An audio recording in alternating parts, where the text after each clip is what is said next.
नमस्कार दोस्तों, स्वागत है आपका हमारे चैनल में। आज आपके समझ श्री कृष्ण और राधा का हुआ था विवाह।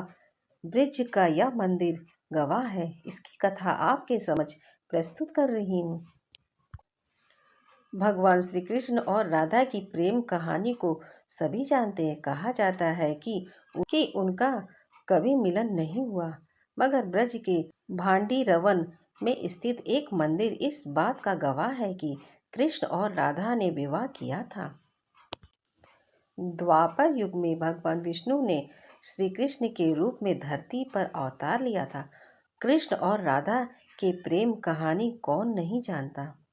कृष्ण के बिना राधा अधूरी है, तो राधा बिना कृष्ण। कृष्ण को राधा से अलग नहीं किया जा सकता। जहाँ कृष्ण का नाम आता वहाँ राधा को भी याद किया जाता है।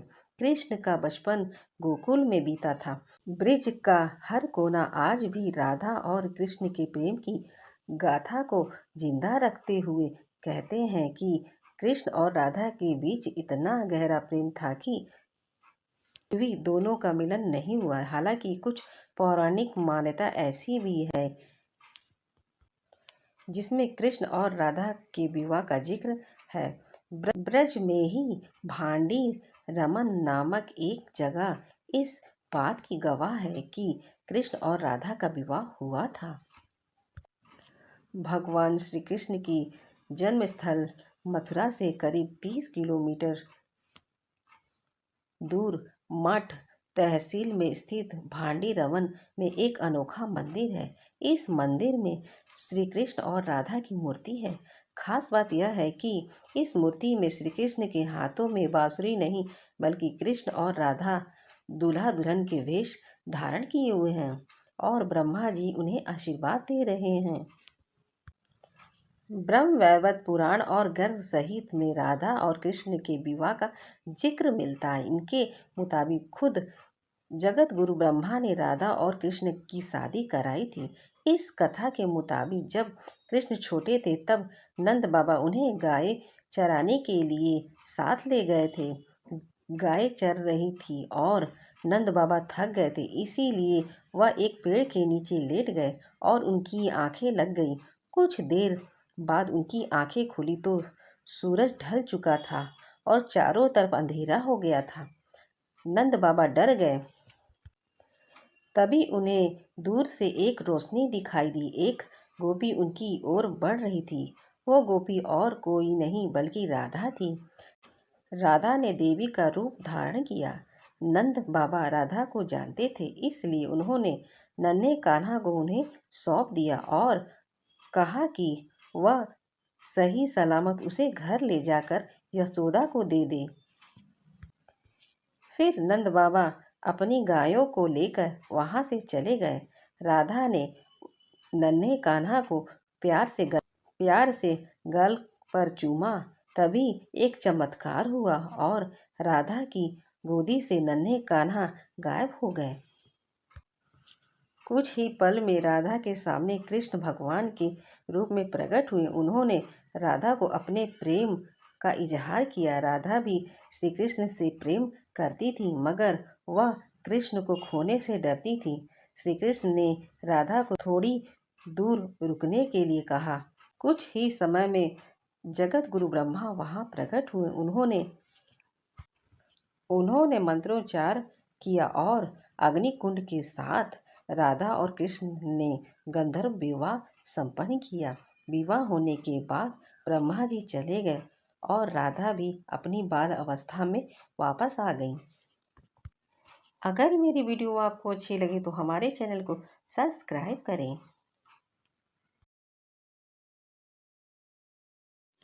नमस्कार दोस्तों, स्वागत है आपका हमारे चैनल में। आज आपके समझ राधा कृष्ण की 3 पौराणिक कथा आपके समझ प्रस्तुत कर रही हूँ। राधा द्वापर युग में श्री विश्वभानु के घर प्रकट होती हैं। कहते हैं कि एक बार श्री राधा गोलोक बिहारी से रूठ गई। इसी समय सुदामा प्रकट हुए। राधा का मन उनके लिए असहज हो गया। उन्होंने श्री राधा की भर्त्सना की। इससे कुपित होकर राधा ने कहा, सुदामा, तुम मेरे हृदय को संपत करते हुए असुर की भांति कार्य कर रहे हो, अत तुम असुर योनि को प्राप्त हो। सुदामा कांप उठे, बोले, गोलेश्वरी, तुमने अपने श्राप से मुझे नीचा गिरा दिया। मुझे असुर योनि प्राप्त का दुख नहीं, पर कृष्ण वियोग से तृप्त हो रहा हूँ। इस वियोग का तुम्हें अनुभव नहीं है, अत एक बार तुम भी इस दुख का अनुभव करो। सिदूर द्वापर में श्री कृष्ण के अवतार के समय तुम भी अपनी सखियों के साथ गोपा कन्या के रूप में जन्म लोगी और श्री कृष्ण से विलंग रहोगी। सुदामा को जाते देख कर राधा को अपनी त्रुटि का आभास हुआ और वे भय से कातर हो उठी। तब लीलाधारी कृष्ण ने उन्हें सांत्वना दी कि हे देवी, यह श्राप नहीं अपुति वरदान है। इसी निमित्त से जगत में तुम्हारी मधुर लीला रास की संताना धारा प्रभावित होगी, जिसमें नहाकर अंतकाल तक कृत्य होंगे। इस प्रकार पृथ्वी पर श्री राधा का अवतार द्वापर में हुआ। दूसरी कथा। नगपुत्र राजा सुचंद्र और पितरों की मानसी कन्या कलावती ने 10 वर्ष तक तप करके श्री ब्रह्मा से राधा को अपनी पुत्री के रूप में प्राप्ति का वरदान मांगा। फलस्वरूप द्वापर में वे राजा वृषभानु और रानी कृतिका के रूप में जन्मे। दोनों पति पत्नी बने। धीरे धीरे श्री राधा के अवतरण का समय आ गया। संपूर्ण ब्रज में कृतिका के गर्भ धारण का समाचार सुख स्रोत बनकर फैलने लगा। उसी उत्कट संपूर्ण प्रतीक्षा करने लगे। वह मुहूर्त आया। भद्रपक्ष की शुक्ल अष्टमी चंद्रवासन मध्याह्न के समय आकाश में मेघाच्छन्न हो गए। साहस एक ज्योति स्फूर्ति ग्रह में फैल गई। यह इतनी तीव्र ज्योति थी कि सभी के नेत्र बंद हो गए। एक क्षण के पश्चात गोपियों ने देखा कि शरद चंद्र की क्रांति के साथ एक नन्ही बालिका कृतिका मैया के समक्ष लेटी है। उनके चारों ओर दिव्य पुष्पों का ढेर है। उनके अवतरण के साथ नदिया की धारा निर्मल हो गई। दिशाएं प्रसन्न हो उठी। शीतल मंद पवन अरविंद से सौरभ का विस्तार करते हुए बहने लगी। तीसरी कथा। पद्म पुराण में राधा का अवतरण। पद्म पुराण में भी एक कथा मिलती है कि श्री वृषभानु यज्ञ भूमि साफ कर रहे थे तो उन्हें भूमि कन्या के रूप में श्री राधा प्राप्त हुई। यह भी माना जाता है कि विष्णु के अवतार के साथ अन्य देवताओं ने भी अवतार लिया। वैकुंठ में स्थित लक्ष्मी जी राधा के रूप में अवतरित हुई। कथा कुछ भी हो, कारण कुछ भी हो, राधा बिना तो कृष्ण ही नहीं। राधा का उल्टा होता है धारा। धारा का अर्थ है करंट, यानी जीवन शक्ति। भगवत की जीवन शक्ति राधा है। कृष्ण देह है तो राधा आत्मा। कृष्ण शब्द है तो राधा अर्थ। कृष्ण गीता है तो राधा संगीत। कृष्ण वंशी है तो राधा स्वर। भगवान ने अपनी समस्त सचारी शक्ति राधा में समाहित की है।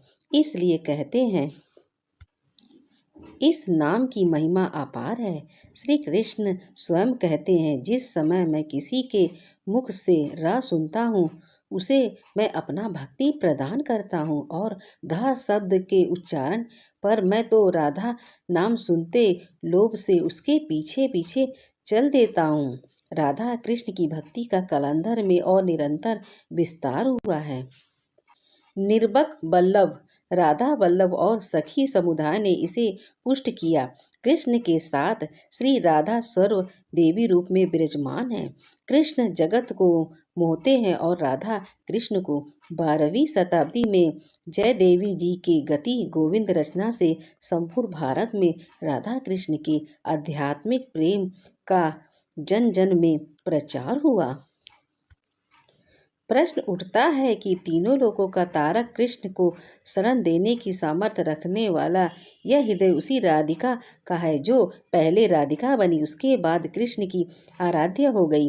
राधा को परिभाषित करने का सामर्थ्य तो ब्रह्मा में भी नहीं। कृष्ण राधा से पूछते हैं, हे राधे, भागवत में तेरी क्या भूमिका होगी? राधा कहती हैं, मुझे कोई भूमिका नहीं चाहिए कान्हा, मैं तो तुम्हारी छाया बनकर रहूंगी। कृष्ण के प्रत्येक सजन की पुष्टि भूमि की छाया है, चाहे वह कृष्ण की बांसुरी का रंग हो या गोवर्धन को उठाने वाली तर्जनी या लोकहित के लिए मथुरा से द्वारिका तक की यात्रा की आत्मशक्ति। राधिका में आ हटाने से राधिका बनता है। उसी राधिका का वर्णन महाभारत के श्रीमद् भागवत में प्राप्त है और श्री राधा नाम का उल्लेख नहीं आता है। भागवत में श्री राधा का स्पष्ट नाम उल्लेख न होने के कारण यह कथा एक भी आती है। सुखदेव जी को साक्षात श्री कृष्ण से मिलने वाली राधा और सुखदेव जी उन्हें अपना गुरु मानते हैं। कहते हैं कि भागवत के रचयिता सुखदेव जी राधा जी के पास शुक्र रूप में रहकर राधा का नाम जपते थे। एक दिन राधा ने उनसे कहा कि हे शुक्र, तुम राधा के स्थान पर श्री कृष्ण का जाप किया करो। उसी समय श्री कृष्ण आ गए। राधा ने यह कहकर कि यह शुक्र बहुत ही मीठा स्वर बोलता है, उसे कृष्ण के हाथ सौंप दिया, अर्थात उन्हें ब्रह्म का साक्षात कर दिया। इस प्रकार श्री राधा सुखदेव जी की गुरु है और वे गुरु का नाम कैसे ले सकते हैं? राधा के विराट को समेटने के लिए जिस राधा ने अपने हृदय को इतना विस्तार किया, सारा ब्रिज उसका हृदय बन गया। इसलिए कृष्ण भी पूछते हैं कि बुझता श्याम कौन तू गौरी, किंतु राधा राधा प्रेम की थान पाना संभव नहीं। कुरुक्षेत्र में उनके आते ही समस्त परिवेश बदल जाता है। रुक्मणी गर्भ दूध के साथ राधा को अपनी जलन भी देती है। कृष्ण स्मरण कर उसे एक सांस में ही पी जाते हैं। रुक्मणी देखती हैं कि कृष्ण के पैरों में छाले हैं, मानो गर्म खौलते तेल से जल गया है। वे पूछती हैं, फफोले कैसे? कृष्ण कहते हैं कि हे प्रिय, मैं राधा के हृदय में हूँ। तुम्हारे मन की जिस जलन को राधा ने चुपचाप पी लिया, वही मेरे तन से फूटी है। इसलिए कहते हैं, तत्वन के तत्व जग जीवन, श्री कृष्ण चंद्र और कृष्ण को हूँ तत्व विश्व भानु की किशोरी है। अगर मेरी वीडियो आपको अच्छी लगी तो हमारे चैनल को सब्सक्राइब करें।